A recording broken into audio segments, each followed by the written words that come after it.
നമസ്തേ, എൻ്റെ പുതിയ വീഡിയോയിലേക്ക് എല്ലാവർക്കും സ്വാഗതം. ഇന്നത്തെ വീഡിയോയിൽ ഞാൻ പറയുന്നത് വീട്ടിലെ സ്ത്രീകൾ വീടിനു വേണ്ടി ശ്രദ്ധിക്കേണ്ട കുറച്ചു കാര്യങ്ങളാണ്. ഏതൊരു വീടിൻ്റെയും ഐശ്വര്യം ആ വീട്ടിലെ സ്ത്രീകൾ തന്നെയാണ്. വീട്ടിലെ എല്ലാ കാര്യങ്ങളും നോക്കി നടത്താനും എല്ലാം ഒരുപോലെ ശ്രദ്ധിച്ചു കൊണ്ട് നടക്കാനും സ്ത്രീകൾക്ക് തന്നെയാണ് കഴിയുക. നമ്മൾ അടുക്കും ചിട്ടയോടും കൂടി ചെയ്യുന്ന കുറച്ച് കാര്യങ്ങളുണ്ട് വീടിൻ്റെ ഐശ്വര്യത്തിന് വേണ്ടി. അത് എന്തെല്ലാമാണ് എന്ന് നമുക്ക് നോക്കാം. നമുക്കിതിലൂടെ എന്തെല്ലാം നേട്ടങ്ങൾ ഉണ്ടാവുമെന്നും നമുക്ക് നോക്കാം. വീടിൻ്റെ ഐശ്വര്യത്തിന് വേണ്ടി സ്ത്രീകൾ അതിരാവിലെ എഴുന്നേൽക്കുക. അതായത് ബ്രഹ്മമുഹൂർത്തത്തിന് മുന്നേ എഴുന്നേൽക്കണം എന്നാണ് പറയുക. അല്ലെങ്കിൽ ഒരു 5:30 എഴുന്നേൽക്കാൻ ശ്രമിക്കുക. എഴുന്നേറ്റ ഉടനെ കുറച്ച് നേരം കണ്ണടച്ച് ദൈവത്തോട് പ്രാർത്ഥിക്കാം.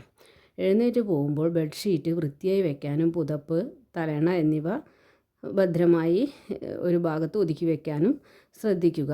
പിന്നീട് നമ്മളുടെ പ്രഭാത കൃത്യങ്ങൾ, കുളിക്കാൻ കഴിയുന്നവർക്കാണെങ്കിൽ കുളിക്കാം. അത് കഴിഞ്ഞ് വിളക്ക് വെച്ച് പ്രാർത്ഥിക്കുകയും ചെയ്യുക.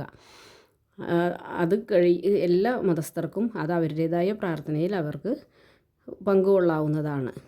നമ്മൾ ഈ രാവിലെയുള്ള നമ്മളുടെ പ്രാർത്ഥനയിൽ നമ്മളെ വീട്ടിലുള്ള മറ്റുള്ളവർ എണീറ്റിട്ടില്ലെങ്കിലും അവരെ കൂടി നമുക്കതിൽ അവർക്ക് വേണ്ടിയിട്ടും കൂടെ പ്രാർത്ഥിക്കാൻ നമ്മൾ ശ്രദ്ധിക്കുക. രാവിലെ തന്നെ അടുക്കളയിൽ കയറുമ്പോൾ അവിടെയും ഒരു വിളക്ക് വയ്ക്കാൻ ഒരു ചെറിയ ചെരാതോ അല്ലെങ്കിൽ ഒരു കർപ്പൂരമെങ്കിലും തെളിയിക്കുന്നത് നല്ലതാണ്. അത് കഴിഞ്ഞ് കുറച്ച് സമയം കഴിഞ്ഞാൽ സൂര്യൻ്റെ വെളിച്ചമൊക്കെ കിട്ടുന്ന സമയത്ത് നമുക്ക് ജനലുകളും വാതിലുകളും ഒന്ന് തുറന്നിടുന്നത് വളരെ നല്ലതാണ്. കാരണം ശുദ്ധവായു റൂമിലേക്കും വീട്ടിലേക്കും വരുന്നതും അതുപോലെ തന്നെ അതൊരു പോസിറ്റീവ് എനർജി ആ വീടിന് തരുന്നതുമാണ്.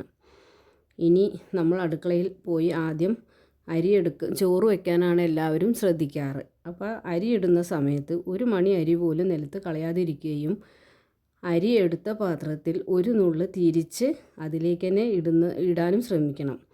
കാരണം അത് നമുക്ക് ഏത് കാലത്തും നമ്മളെ വീട്ടിൽ അരിക്ക് ക്ഷാമമില്ലാതിരിക്കാൻ നല്ലതാവുമെന്നാണ് പഴമക്കാർ അതിന് പറയുന്നത്. അതുപോലെ തന്നെ വൈകുന്നേരത്ത് നമുക്ക് വൃത്തിയായി വിളക്ക് വെച്ച് പ്രാർത്ഥിക്കാവുന്നതാണ്. അതിൽ നമ്മളുടെ മക്കളെ കൂടെ കൂട്ടാൻ ശ്രദ്ധിക്കുക. ആദ്യമൊന്നും അവർ ഒപ്പം കൂടിയിട്ടില്ലെങ്കിലും അവർ സാവധാനം നമ്മളുടെ പ്രാർത്ഥനയിൽ ഒപ്പം കൂടിക്കൊള്ളും. അതുപോലെ അടുക്കളയിൽ വെച്ച് നമ്മൾ ഒരു തരത്തിലുള്ള കലഹങ്ങളും ഉണ്ടാക്കാതിരിക്കുക. നല്ല കാര്യങ്ങൾ മാത്രം സംസാരിക്കുക.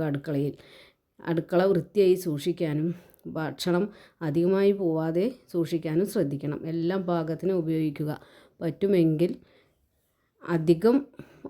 പറ്റുമെങ്കിൽ പാകത്തിനുള്ള ഭക്ഷണം, അതുപോലെ പലചരക്ക് സാധനങ്ങളും ഭക്ഷണ സാധനങ്ങളും പാകത്തിന് മാത്രം വാങ്ങാനും അത് ഉപയോഗിക്കാനും ശ്രമിക്കുക. അടുക്കള ഏറ്റവും ദൈവിക ശക്തിയുള്ള ഒരു സ്ഥലമാണ് നമ്മുടെ അടുക്കള. അതുകൊണ്ട് തന്നെ അടുക്കള വളരെ വൃത്തിയും ചിട്ടയോടും കൂടി നോക്കി നടത്തേണ്ട ഒരു ഭാഗം കൂടിയാണ്. രാത്രി കിടക്കുന്നതിന് മുന്നേ അടുക്കള തുടച്ച് വൃത്തിയാക്കുമ്പോൾ കുറച്ച് വെള്ളത്തിൽ ഒരു നുള്ളു ഉപ്പ്, 2 ഗ്രാമ്പു, ഒരു കർപ്പൂരം എന്നിവ ഇട്ട വെള്ളം ഉപയോഗിച്ച് തുടയ്ക്കാവുന്നതാണ്. ഇങ്ങനെ പതിവായി ചെയ്തു കഴിഞ്ഞാൽ നിങ്ങൾക്ക് ജീവിതത്തിൽ ഐശ്വര്യപൂർണ്ണമായ മാറ്റം വരുന്നതായി കാണാൻ കഴിയും. തീർച്ചയായും എല്ലാവർക്കും ഈ വീഡിയോ ഉപകാരമായി തീരുമെന്ന് വിശ്വസിക്കുന്നു. അപ്പോൾ എല്ലാവരും ഇതുപോലെ നല്ല നല്ല കാര്യങ്ങൾ ചെയ്ത് ജീവിതത്തെ മുന്നോട്ട് കൊണ്ടുപോകാൻ ശ്രമിക്കുക. വീഡിയോ ഇഷ്ടപ്പെടുകയാണെങ്കിൽ എല്ലാവരും ഷെയർ ചെയ്യാനും ലൈക്ക് ചെയ്യാനും ശ്രമിക്കുക. അടുത്ത വീഡിയോ കിട്ടുന്നതിനും ഇത് സഹായിക്കും. അപ്പോൾ എല്ലാവർക്കും ഒരിക്കൽ കൂടി നന്ദി, നമസ്കാരം.